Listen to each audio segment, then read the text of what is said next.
YouTube, Instagram যেখানেই যাই না কেন চারিদিকে শুধু চোখের সামনে আম পোড়া চিকেনের রেসিপি আসছে। এবার একটা নতুন রেসিপি বারবার চোখের সামনে আসছে, সেটা ট্রাই না করলে চলে বলুন? তাই আমিও ট্রাই করেছিলাম। তবে ১ম বার এটা ট্রাই করে আমার মনে হয়েছিল বেশ কিছু চেঞ্জেস এতে করলে এটা আরো বেটার হবে। তাই 2nd টাইম নিজের মতো করে এটা ট্রাই করেছিলাম এবং খেতে ভীষণ ভালো হয়েছিল। তাই রেসিপিটাও আজকে আপনাদের সঙ্গে শেয়ার করছি। চলুন তাহলে দেখে নেওয়া যাক। নমস্কার বন্ধুরা, মেঘার সাথে বাঙালিয়ানার আরো একটি নতুন পর্বে আপনাদের সবাইকে স্বাগত। তো যেহেতু আম পোড়া মুরগি বানাবো তাই সবার প্রথমে আমটা পোড়াতে হবে। আমি একটা রুটি শাকার জাল নিয়েছি আর একটা 150 গ্রাম ওজনের কাঁচা আম নিয়ে আমটাতে একটু অয়েল স্প্রে করে ভালো করে পুরো আমটার গায়ে তেলটা মাখিয়ে নিচ্ছি।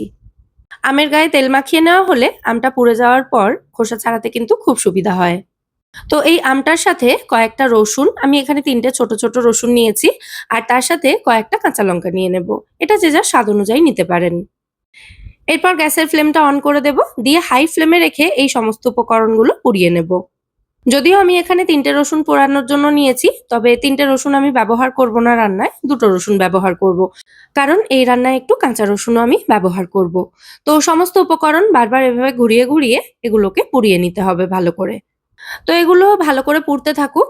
কাঁচা লঙ্কাগুলো হয়ে গেছে, তো ওগুলোকে আমি তুলে নিয়েছি। রসুন আর আমটা পুড়তে থাকুক, ততক্ষণে আমি 10-12 কোয়া মতো কাঁচা রসুন আর 1 ইঞ্চ মতো আদা নিয়ে এগুলোকে ইলেকট্রিক চপারের সাহায্যে একদম মিহি করে কুচিয়ে নেব।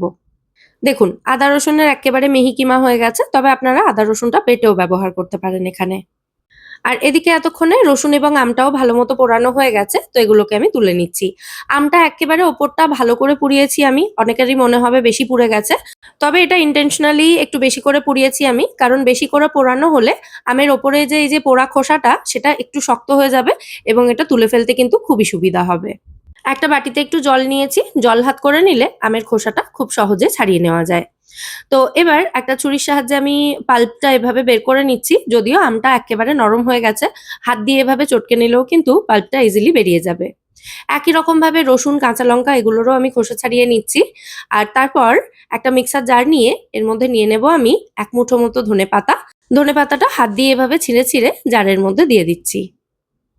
এর সাথে রসুন, কাঁচা লঙ্কা এবং আম পোড়াটাও অ্যাড করে দিচ্ছি। আমের পাল্পটা যে বাটিটায় ছিল সেই বাটিটাতে অল্প একটু জল নিয়ে সেই জলটাও এর মধ্যে দিয়ে দিলাম, যাতে একটু আমের পাল্প নষ্ট না হয়। তারপর এটাকে মিক্সিতে একদম মিহি করে ব্লেন্ড করে নিতে হবে।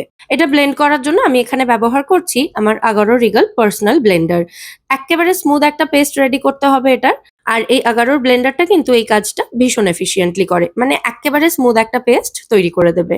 তো প্রথমে 20-25 সেকেন্ডের জন্য একবার ব্লেন্ড করে তারপর এটাকে একটু শেক করে নিয়ে আরো একবার ব্লেন্ড করব 20-25 সেকেন্ডের জন্য। তাহলে সবকিছু একদম সুন্দরভাবে ব্লেন্ড হয়ে যাবে। তো সমস্ত কিছু রেডি করে নিয়েছি, এবার রান্নাটা শুরু করি।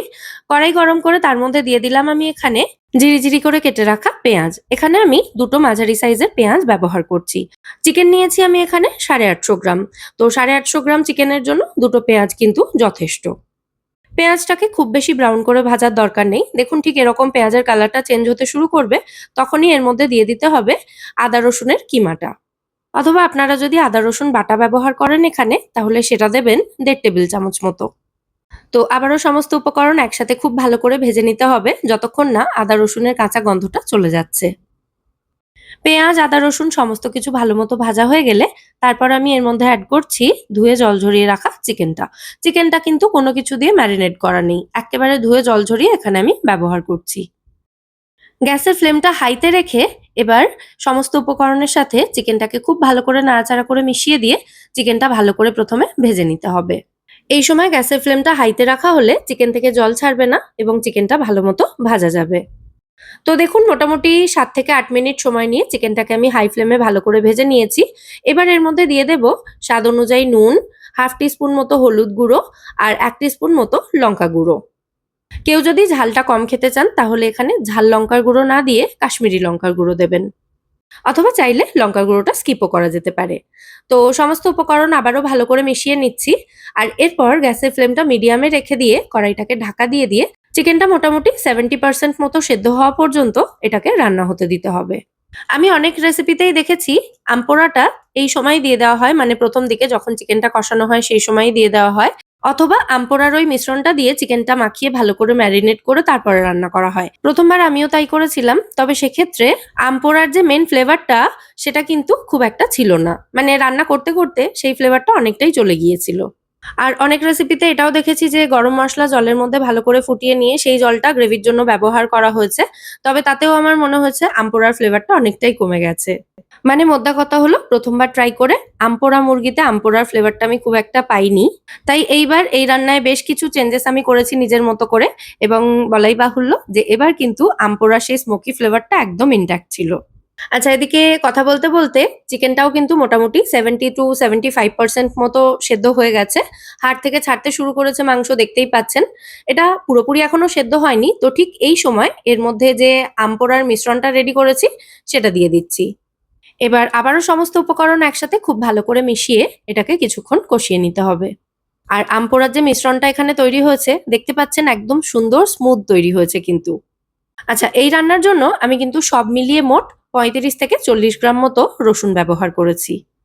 সমস্ত কিছু একসাথে ভালো করে কিছুক্ষণ কষিয়ে নিয়ে এবার ওই মিক্সার জারটার মধ্যে একটু হালকা গরম জল নিয়ে ভালো করে একটু মিশিয়ে সেই জলটা এর মধ্যে দিয়ে দিচ্ছি। এতে জারে লেগে থাকা এক্সট্রা মশলাটাও নষ্ট হবে না, আর এতে একটু গ্রেভিও তৈরি হবে। এই আমপোড়া মুরগি কিন্তু মেনলি ভাতের সাথে খেতেই আমার বেশি ভালো লেগেছে। তো এবার কড়াইটাকে ঢাকা দিয়ে চিকেন পুরোপুরি সেদ্ধ হওয়া পর্যন্ত এটাকে আরো কিছুক্ষণ রান্না করে নেব। ঢাকা দিয়ে মোটামুটি 7 থেকে 8 মিনিট লো টু মিডিয়াম ফ্লেমে এটাকে আমি রান্না করে নিয়েছি। দেখুন কি সুন্দর একটা কালার হয়েছে এতে। এবার ওপর থেকে কয়েকটা চেরা কাঁচা লঙ্কা দিয়ে দিচ্ছি। এটাও সম্পূর্ণ অপশনাল, চাইলে আপনারা নাও দিতে পারেন। আর তার সাথে দিয়ে দিচ্ছি সামান্য একটু মিষ্টি, হাফ টিস্পুন মতোই দিলাম। এতে কিন্তু আমের যে টক ভাবটা, মানে কাঁচা আমের টক ভাবটা একটু ব্যালেন্স হয়ে যাবে। তবে রান্নাটা কিন্তু মোটেই এটাতে মিষ্টি মিষ্টি হবে না। প্রথমবার আমি কিন্তু চিনি দিইনি, তার থেকে এইবার হালকা একটু মিষ্টি দিয়ে এটা খেতে কিন্তু বেশি ভালো লেগেছে। তবে যদি কেউ মিষ্টি না দিতে চান একেবারেই স্কিপ করতে পারেন, কোনো অসুবিধা নেই। তো আবারও সমস্ত উপকরণ ভালো করে মিশিয়ে নিয়ে কড়াইটাকে ঢাকা দিয়ে এটাকে স্ট্যান্ডিং টাইমে রেখে দেবো, গ্যাসটা অফ করে মোটামুটি মিনিট 10 মতো। তারপর সার্ভ করে দেব। আর এই রান্নায় কিন্তু আমি কোনো গরম মশলার ব্যবহার করলাম না। ব্যাস তৈরি হয়ে গেল দারুণ সুস্বাদু এবং ফ্লেভারফুল আমপোড়া মুরগি। আপনারাও রেসিপিটা অবশ্যই বাড়িতে ট্রাই করবেন এইভাবে, এবং আমায় জানাবেন রেসিপিটা আপনাদের কেমন লাগলো। রেসিপি ভালো লেগে থাকলে ভিডিওটাকে বরাবরের মতো একটা লাইক এবং শেয়ার করে দেওয়ার অনুরোধ রইল। সাথে এরকমই নিত্য নতুন রেসিপি পাওয়ার জন্য আমার চ্যানেলটাও সাবস্ক্রাইব করে নিতে পারেন। আর চ্যানেলটা যদি সাবস্ক্রাইব করেন, পাশে থাকা বেল আইকনটা ক্লিক করে অল নোটিফিকেশন অপশনটাও অবশ্যই অন করে দেবেন, সমস্ত নোটিফিকেশন সবার আগে পাওয়ার জন্য। আজ তাহলে এ পর্যন্তই, আবার দেখা হবে পরের পর্বে। সবাই সুস্থ থাকবেন, ভালো থাকবেন এবং সবাইকে খুব ভালো রাখবেন। নমস্কার।